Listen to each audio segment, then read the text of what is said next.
വേദിയിലും സദസ്സിലുമുള്ള ബഹുമാന്യ വ്യക്തികളെ, സുഹൃത്തുക്കളെ, കേരളം എന്നും ഇന്ത്യക്ക് മാതൃകയാകുന്ന പദ്ധതികൾ ആവിഷ്കരിക്കുമ്പോൾ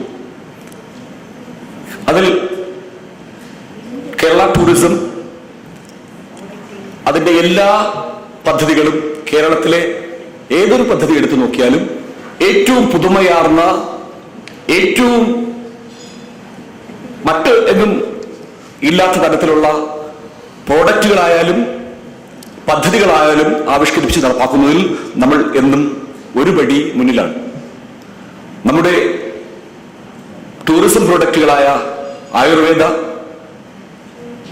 നമ്മളെന്നും വളരെ അടുത്ത കാലത്താണെങ്കിൽ പോലും ഏറ്റവും കൂടുതൽ ചർച്ച ചെയ്യപ്പെടുന്ന നമ്മുടെ റെസ്പോൺസിബിൾ ടൂറിസം, നമ്മുടെ ബാക്ക് വാട്ടർ ടൂറിസം, ഇതൊക്കെ തന്നെ കേരളം എന്നും ഒരു മാതൃകയായിരുന്നിട്ടുണ്ട്.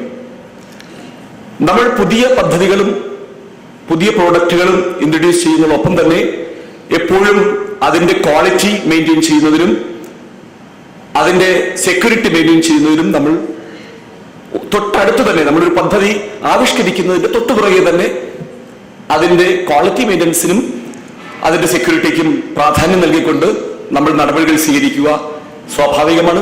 അതിന്റെ ഭാഗമായി തന്നെ ആയുർവേദത്തിനായാലും ഹൗസ് ബോട്ടുകൾക്കായാലും ക്ലാസിഫിക്കേഷൻ മറ്റു കാര്യങ്ങളും നടപടികളും എടുത്തുകൊണ്ട് നമ്മൾ എന്നും നമ്മുടെ ഒരു പടി മുന്നിൽ നിന്നുകൊണ്ട് എപ്പോഴും അത് ചെയ്യുന്ന ശീലം നോക്കൊണ്ട് ഇപ്പോൾ അഡ്വഞ്ചർ ടൂറിസത്തിലേക്കാണ് നമ്മൾ കൂടുതൽ കോൺസെൻട്രേറ്റ് ചെയ്യുന്നത്.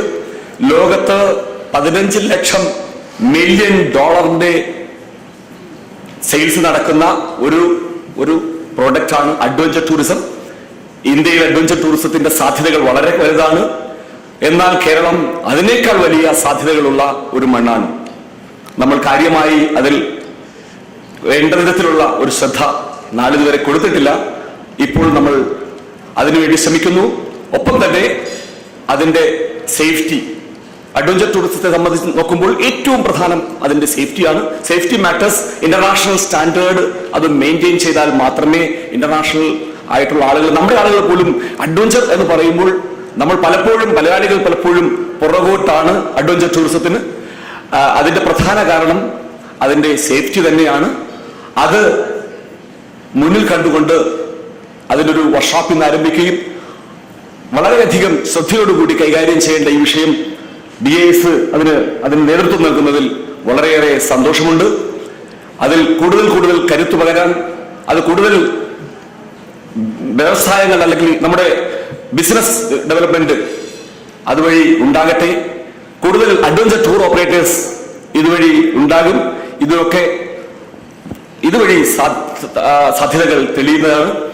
കൂടുതൽ ഇത്തരം ക്വാളിറ്റി മെയിൻ്റനൻസും ഒപ്പം നമ്മുടെ സെക്യൂരിറ്റി സിസ്റ്റവും കൂടുതൽ ഉണ്ടാകുന്നതിന് ഈ ശ്രമങ്ങൾക്ക് എല്ലാവിധ ഭാവുകളും നേരുന്നു.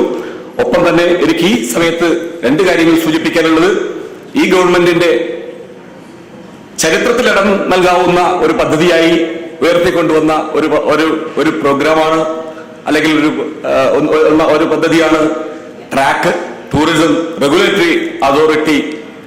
അത് പ്രത്യേകിച്ച് അഡ്വഞ്ചർ ടൂറിസം കൂടി വരുമ്പോൾ ഒരു മുൻകരുതൽ എന്ന നിലയ്ക്ക് അതിൽ കാര്യമായ ചില ചർച്ചകൾ നടക്കേണ്ടതുണ്ട്. ആ ചർച്ചകൾ നടത്തി അതിനാവശ്യമായ മാറ്റം വരുത്തി ടൂറിസം റെഗുലേറ്ററി അതോറിറ്റി കർശനമായി നടപ്പാക്കണം എന്നാണ് ATOAI ഈ ഗവൺമെന്റിനോട് അഭ്യർത്ഥിക്കാനുള്ളത്. അതോടൊപ്പം രണ്ടാമത്തെ കാര്യം, വേറെ ഏതൊരു ബിസിനസ് നടത്തുന്നതിനും കേരളത്തിലോ ഇന്ത്യയിലോ ഏതെങ്കിലും ഒരു ലൈസൻസിങ് സമ്പ്രദായമുണ്ട്. ഇതിന് കേരളത്തിൽ ഇന്ന് അക്രഡിറ്റഡ് ടൂർ ഓപ്പറേറ്റേഴ്സ് ആയിട്ട് 30-ൽ താഴെ ആളുകളാണ് ഉള്ളത്. അതിൽ മിക്കവാറും ആളുകൾ ഇവിടെ ഉണ്ട്. 30-ൽ താഴെ ആളുകളാണ് അക്രഡിറ്റഡ്. 2000-നും 3000-നും ഇടയിൽ ടൂർ ഓപ്പറേറ്റർമാരുള്ള ഈ സംസ്ഥാനത്ത് ഇത്രയും ചുരുങ്ങിയ ആളുകൾക്ക് മാത്രമേ അക്രഡിഷൻ ഉള്ളൂ എന്ന് പറയുമ്പോൾ അതൊരു നാണക്കേടാണ്. അതുകൊണ്ട് അതിന്റെ അക്രഡിഷന്റെ ഒരു ക്രൈറ്റീരിയ പലപ്പോഴും അവർക്കും വരാൻ കഴിയില്ല. അതുകൊണ്ട് ഏതെങ്കിലും തരത്തിലുള്ള ഇതൊരു ഓൺലൈൻ സംവിധാനത്തിലൂടെയെങ്കിലും ഒരു സർട്ടിഫിക്കേഷൻ, ക്ലാസിഫിക്കേഷൻ അല്ല സർട്ടിഫിക്കേഷൻ, ഒരു ലൈസൻസിങ് സമ്പ്രദായം അടിയന്തരമായി ഈ ടൂറിസം മേഖലയിൽ, ഓപ്പറേറ്റേഴ്സ് മേഖലയിൽ ഇൻട്രൊഡ്യൂസ് ചെയ്യണം. അതിന് ശ്രദ്ധിക്കണമെന്ന് മാത്രം അഭ്യർത്ഥിക്കുന്നു. ഇതിന് എല്ലാവിധ ഭാവങ്ങളും വരുന്നു. നന്ദി, നമസ്കാരം.